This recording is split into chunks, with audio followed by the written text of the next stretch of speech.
मनुष्य का दुख खत्म क्यों नहीं होता? नमस्कार मित्रों, आज हम एक गरुड़ प्रश्न पर चर्चा करेंगे। मनुष्य का दुख आखिर कभी खत्म क्यों नहीं होता? हर इंसान अपनी जिंदगी में कभी न कभी किसी न किसी रूप में दुख का अनुभव करता है। कोई धन की कमी से परेशान है तो कोई रिश्तों से, कोई स्वास्थ्य से। लेकिन क्या आपने कभी सोचा है कि दुख का असली कारण क्या है?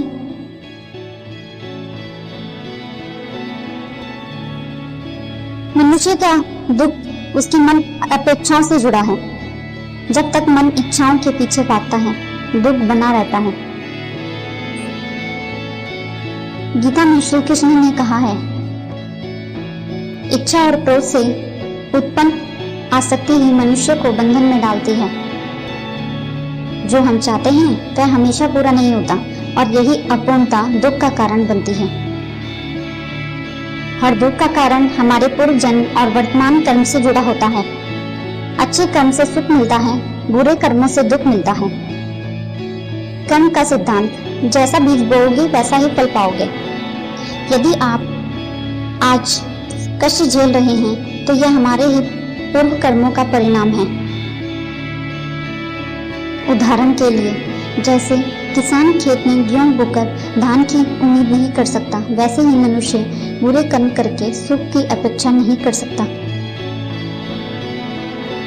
दुख तब और बढ़ जाता है जब हम चीजों को अपना मानकर पकड़कर रखते हैं। जब प्रिय चीज छीन जाते हैं तब मनुष्य टूट जाता है।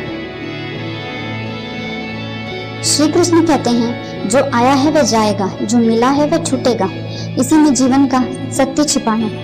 जब तक हम यह नहीं समझेंगे, दुख हमें छोड़कर कभी नहीं जाएगा। दुख से मुक्ति का मार्ग। पहला, स्वीकार्यता, एक्सेप्टेंस। जो मिल रहा है उसे स्वीकार करो।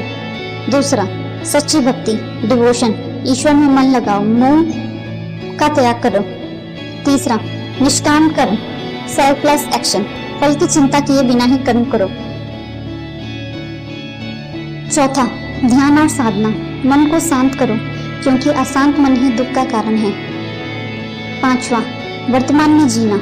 अतीत के पछतावे और भविष्य की चिंता छोड़कर वर्तमान में रहो। मित्रों, दुख समाप्त तभी होता है जब हम समझ जाते हैं कि दुख बाहर से नहीं आता, बल्कि यह हमारे मन से ही उत्पन्न होता है। जब मन शांत हो जाता है तब जीवन में चाहे कैसी भी परिस्थिति आए, हमें वह दुख नहीं देती। श्री कृष्ण का उपदेश यही है, शांति केवल भीतर से है, बाहर से नहीं। तो आइए हम अपने जीवन में भक्ति साधना और निष्काम कर्म को अपनाएं और दुख से मुक्त होकर सच्चा आनंद प्राप्त करें। अगर आपको यह वीडियो पसंद आया हो तो लाइक, शेयर और सब्सक्राइब जरूर करें। आध्यात्मिक विचार और गीता ज्ञान के लिए जुड़े रहिए स्पिरिचुअल ज्ञान विचार चैनल के साथ। धन्यवाद। आपका दिन शुभ रहे।